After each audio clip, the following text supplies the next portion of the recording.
అంశం తెలుగు సంధి. తెలుగు సంధిలో కొన్ని ముఖ్యమైనవి చెప్పుకుందాం. అందులో గసడ దగా దేశ సంధి. గసడ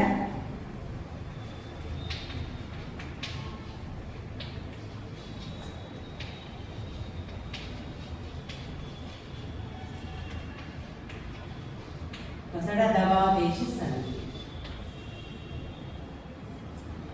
అంటే పరుషాల స్థానంలో సరళాలు వస్తాయి. పరుషాలు సరళాలు అంటే ఏమిటంటే, పరుషాలు అంటే గజగదపలు, సరళాలు అంటే గజగదపలు.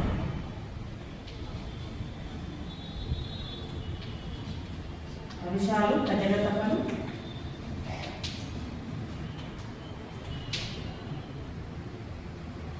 సరళాలు.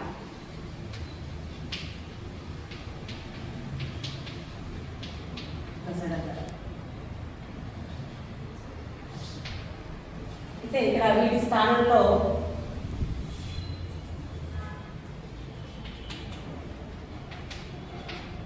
గజగదపల స్థానంలో గజగదపలు ఆదేశంగా వస్తాయి.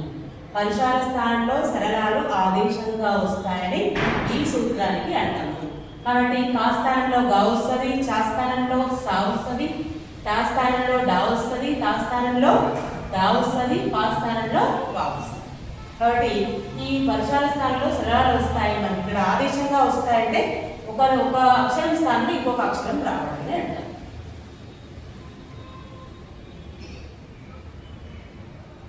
పరుషాల స్థానంలో సరళాలు రావడం.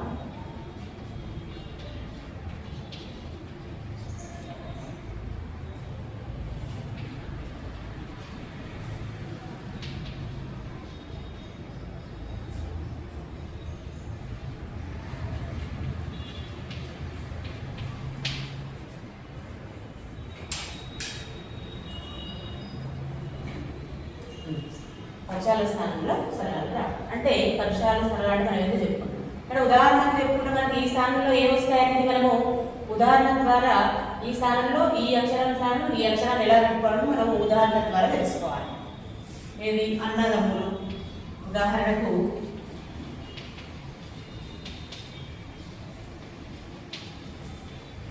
అన్నదమ్ములు, అన్న ప్లస్ తమ్ముడు, అన్న ప్లస్ తమ్ముడు. ఇక్కడ అన్నదమ్ములు అన్న ప్లస్ తమ్ముడు, తా అనేది ప్లస్ తర్వాత చేసే తా అనేది ఇక్కడ మనకు పరుషాల స్థానంలో మనకు తా అనేది కనిపిస్తుంది. అయితే దాన్ని మనం ఇక్కడ దా సరళం ఎంచుకోవాలి, సరళం చేసుకోవాలి. కాబట్టి మనం కలిపినప్పుడు విడదీసినప్పుడు తా అనేది వస్తుంది, అంటే పరుషాలు వస్తాయి. మనం కలిపేటప్పుడు సరళాలు వస్తాయి. అన్న దమ్ముడు, అన్నదమ్ముడు. అప్పుడు ఏమవుతుంది? అన్నదమ్ముడు.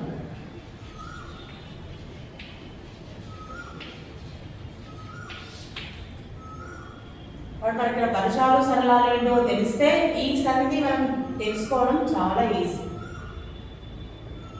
ఇంకా అన్నదమ్ముడు కూరగాయలు. ఇంకా ఉదాహరణ చూస్తే కూరగాయలు, కూరగాయలు, కూర ప్లస్ కాయలు.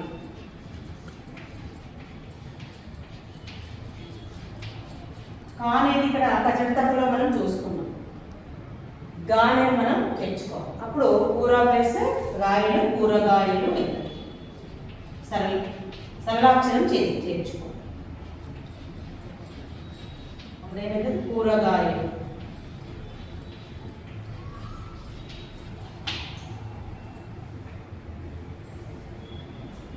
ఇంకా కొన్ని ఉదాహరణ చెప్పుకుంటే వారు కోరు, వారు ప్లస్ కోరు, వారు ఓరు.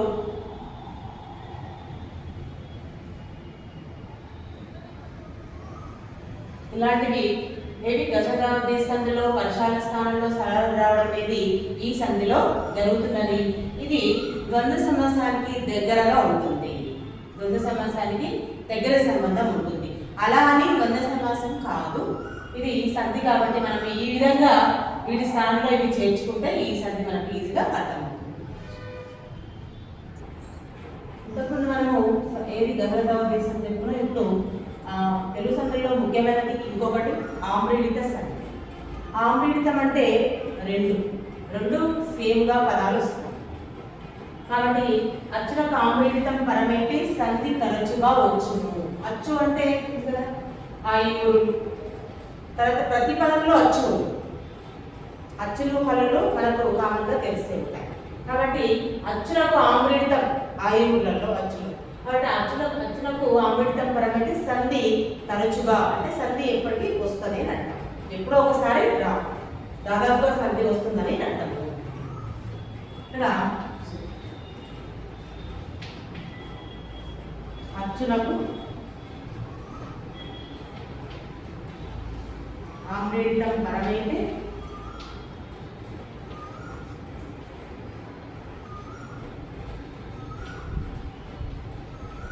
సంధి తరచుగా వచ్చింది. తరచుగా వస్తుంది అంటే దాదాపుగా సంధి రావడం ఖాయం. కాబట్టి అచ్చులకు ఆమ్రీడితం. ఇక్కడ మనం ఉదాహరణ చూస్తే ఔరౌరా ఉదాహరణగా మనకు అర్థమవుతుంది. ఔరా ప్లస్ ఔరా.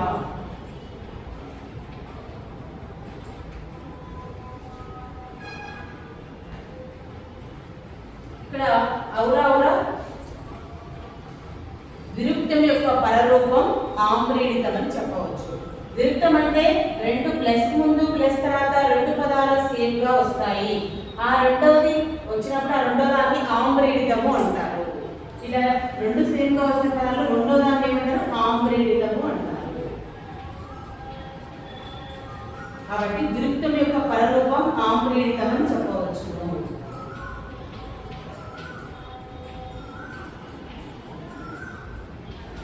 పరరూపం ఆమ్రీడితం.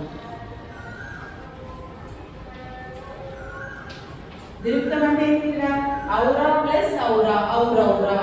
కాబట్టి రెండు ప్లస్ ముందు ప్లస్ తర్వాత రెండు సేమ్ పదాలే ఉన్నప్పుడు ఆ ప్లస్ తర్వాత రెండో పదాన్ని ఆమ్రీడితము అని అంటారు. కాబట్టి దాని సూత్రం ఏంటి? విరుక్తం యొక్క పరరూపము ఆమ్రీడితం అని చెప్పవచ్చును. ఇలా రెండు పదాలు ప్లస్ ముందు ప్లస్ తర్వాత రెండు అచ్చులకు ఆమ్రీడితం పరమేంటి? అచ్చులు. ఇక్కడ రాలో ఏముంది? రా అన్నప్పుడు ఆ అనేది అచ్చు. ఈ అచ్చులకు ఈ ఆమ్రీడితం అన్నాం కదా రెండోది. ఈ అచ్చులకు ఈ ఆమ్రీడితం పరమైతే సంధి తరచుగా వస్తుంది. సంధి మనకు జరుగుతుంది. కాబట్టి ఈ రాలో ఉన్న అచ్చు ఈ ఔ చేరి అప్పుడు ఔరౌరా అవుతుంది. ఔరౌరా అనేది మనకు పదం అనేది ఏర్పడుతుంది అంట. తర్వాత అక్కడ ప్లస్ అక్కడ. ఇంకొకటి మనం ఉదాహరణ చూసుకుంటే అక్కడక్కడ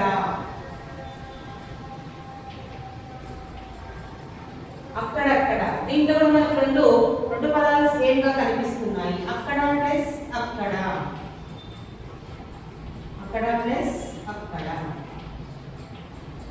ఇక్కడ రెండో పదాన్ని ఏమంటాం మనం? ఇక్కడ రెండో పదము ఆమ్రీడితం అని చెప్పవచ్చును. దీంట్లో కూడా అచ్చు డాలో అచ్చును మనము తీసుకుంటే డా ఆ తర్వాత ఈ రెండు కలిపి ఏమైతుంది? సంధి జరిగినప్పుడు ఏమైతుంది? అక్కడక్కడ.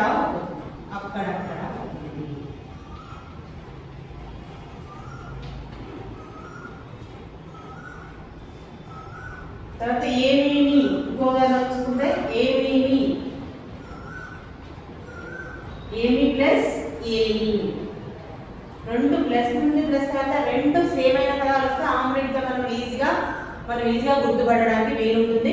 రెండో పదాన్ని బట్టి మనం ఆమ్రీడితం అని గుర్తుపెట్టుకోవాలి. వాటి ఏమి ప్లస్ ఏమి, ఈ రెండోది ఏమి? ఆమ్రీడితం అని చెప్పవచ్చు. దీంట్లో మీలో అచ్చు ఏముంది? ఇక్కడ ఆ వచ్చింది, అచ్చు ఇక్కడ ఈ వచ్చింది. కాబట్టి ఏ అచ్చైనా సరే దానికి సంధి అచ్చులు కలుపుకోవచ్చు. ఏమి ప్లస్ ఏమి ఏమేమి అయింది. ఈ అచ్చు దీంతో ఏతో కలిసి ఏమేమి అయింది.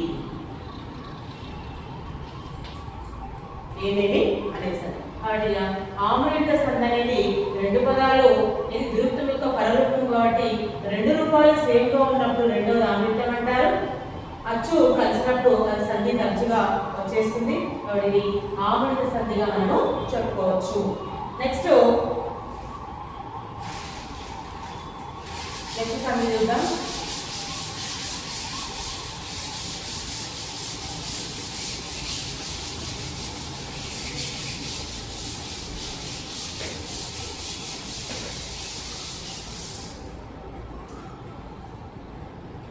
నెక్స్ట్ త్రిక సంధి. తెలుగు సంధుల్లో అతి ముఖ్యమైన సంధి త్రిక సంధి.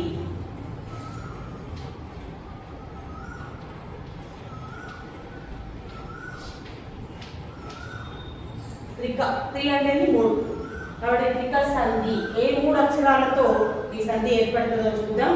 కాబట్టి త్రిక సంధి అనేది ఆ ఈ 3 ఏది ఆ ఈ ఏ అనే పదాలు త్రికాలు. మనం సూత్రాలు చూసుకుంటే ఆ ఈ ఏ వీటిని ఏమంటారంటే త్రికాలు అంటారు. ఆ ఈ ఏ అనే అక్షరాలను త్రికాలు అంటారు, త్రికములు అంటారు.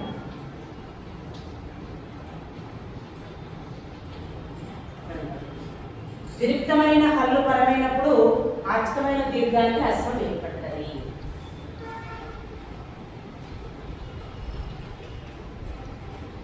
విరుక్తమైన హల్లు పరమైన సూత్రాలు మనం ఫస్ట్ చెప్పుకుంటే ఉదాహరణలో మనం ఈ సూత్రాలను అన్వయించుకోవచ్చు.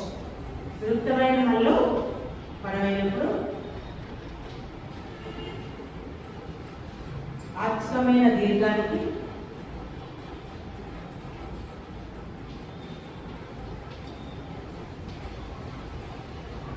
అస్వంబగు.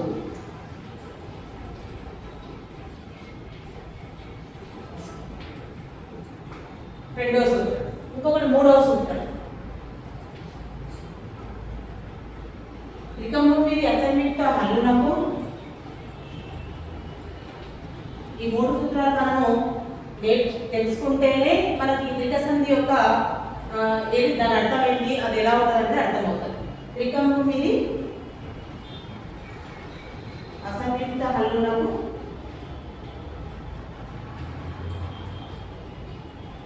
అసంయుక్త హల్లునకు ద్విత్వము బహుళము కాదు.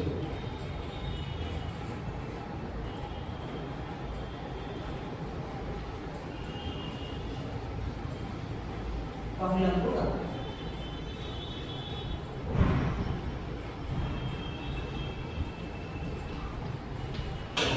కాబట్టి త్రికం ఏది ఫస్ట్ ఆయి అనే వాటి త్రికములు అంటారు.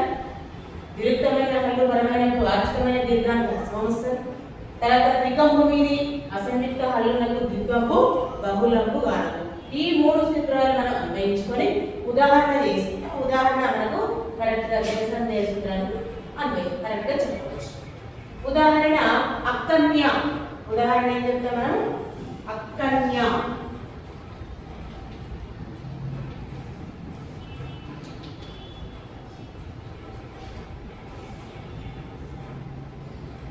ఆ ప్లస్ అని ఇక్కడ త్రికాలలో ఇది తీసుకోవాలి. మనం విడదీసేటప్పుడు ఖచ్చితంగా త్రికములలో ఫస్ట్ అక్కన్య కాబట్టి ఇక ఈకి సంబంధించి ఈ తీసుకోవాలి, ఏకి సంబంధించి ఏ తీసుకోవాలి. ఏ ఉదాహరణ వస్తుందో ఆ వేస్తే ఆ తీసుకోవాలి, ఏ వస్తే ఈ తీసుకోవాలి, ఏ వస్తే ఏ తీసుకోవాలి. ఏ ఉదాహరణకు సంబంధించిన అక్షరాలు ఏ 3 ఉన్నా వాటికి ఫస్ట్ మనం విడదీసేటప్పుడు ప్లస్ చేసేటప్పుడు తెలిసినప్పుడు ఖచ్చితంగా ఇవి అన్వయించుకోవాలి. దీర్ఘ అక్షరాలు చేసుకోవాలి. ఆ ప్లస్ కన్య ఏం తీసుకోవాలి మనం? ఆ ప్లస్ కన్య. ఆ ప్లస్ కన్య కాబట్టి ఆ ఈ ఏ అనేది త్రికము ఏం చేసాం? ఆ అని తెచ్చుకో. ఫస్ట్ సూత్రం వచ్చేసి. రెండో సూత్రం ఏంటి? విరుక్తమైన హల్లు పరమైనప్పుడు ఆర్చికమైన దీర్ఘానికి హస్వం వస్తుంది. ఏమొచ్చినప్పుడు రెండో సూత్రం అన్వయించుకుంటే ఆ ప్లస్ కన్య. ఇది రెండో సూత్రం. విరుక్తమైన హల్లు ఎప్పుడైతే త్రికము మీద అసంయుక్త హల్లునకు ద్విత్వము బహుళము గానదు. త్రికము మీద అసంయుక్త హల్లు అంటే ఇది త్రికము, ఇది అసంయుక్త హల్లు. అంటే త్రికము మీద పక్కన ఉన్నదాన్ని అసంయుక్త హల్లు అంటారు. కాబట్టి ఈ అసంయుక్త హల్లును ఏమైతే ద్విత్వం. అసంయుక్త హల్లు అంటే ఏంటంటే కాకు కావద్దు, గాకు కావద్దు అలా ఉంటే అసంయుక్తం.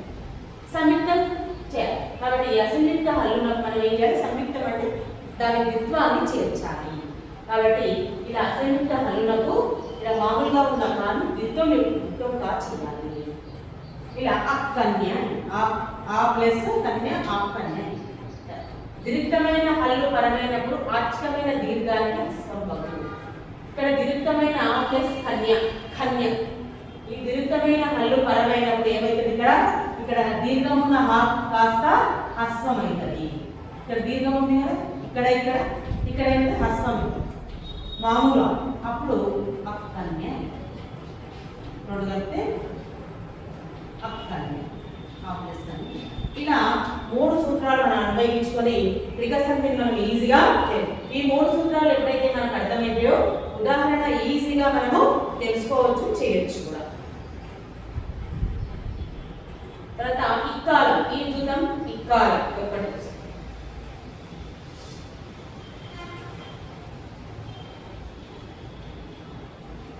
ఈ ప్లస్ కాలం ఇక్కాలం. ఇక్కడ ఆయిలో రెండో పదం తీసుకో. ఇక్కాలము ఈ ప్లస్ కాలము ఈ ప్లస్ కాలము. ఈ అనేది త్రికం. త్రికాలలో ఇదొక అక్షరం ఏది ఈ అని. కాబట్టి ఇక్కడ త్రికాలలో ఫస్ట్ సూత్రాన్ని తీసుకున్నాం. తర్వాత త్రికము మీద అసంయుక్త హల్లునకు ద్విత్వము బహుళంబు గానకు. ఇక్కడ ఎప్పుడైతే త్రికం వస్తుందో అప్పుడు ఈ అసంయుక్త హల్లు ద్విత్వం లేని దాన్ని ఏమంటారు? అసంయుక్త హల్లు అంట. దానికి ఇప్పుడు మనం ఏం చేస్తాము? ద్విత్వం. ద్విత్వం అంటే తెలుసు కదా, కాపు కావద్దు, గాగు కావద్దు, నామ ద్విత్వము చేర్చుకుంటాం. ఈ ద్విత్వం చేర్చుకున్న తర్వాత ఏది దీర్ఘమైన హల్లు ఎప్పుడైతే పరమైతుందో అప్పుడు ఈ యాచకమైన దీర్ఘానికి అస్వమైతుంది. అప్పుడు ఏమవుతుంది? ఈ ప్లస్ కాలము ఈ ప్లస్ కాలము ఇక్కాలము ఇక్కాలము. ఈ విధంగా ఆ ఈ అనే 3 అక్షరాలు ఉపయోగించి మనము ఈ త్రిక సంధిలో సూత్రాలు ఈ విధంగా అన్వయించుకొని ఈ 3 సూత్రాల ద్వారా ఈజీగా మనము ఇది చాలా కష్టం అనుకుంటాం, చాలా ఈజీగా మనం అర్థం చేసుకోవడానికి ప్రయత్నం చేయవచ్చు.